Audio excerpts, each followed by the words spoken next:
Happy Monday, class, and welcome to Unit 4. I cannot believe at the end of this week we are going to be halfway through our time together.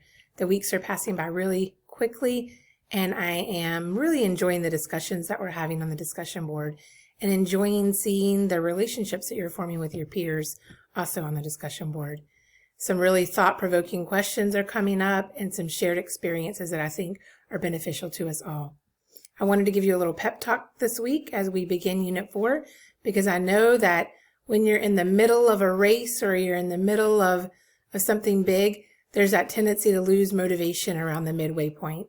And I wanted to remind you of why you're here. Remember those SMART goals that you set in Unit 2 for yourselves. And remember that it's going to feel so fantastic when you reach the end of these 8 weeks and you've met those goals. Please remember that I'm here to support you. And if you have any questions, you can reach out to me via text or email, which many of you are already doing. Please remember that you have 3 assignments due this week. You have your midterm exam due by Sunday. You have your discussion board due by Wednesday, and also your interactive exercises due by Sunday. Let's make it an excellent week.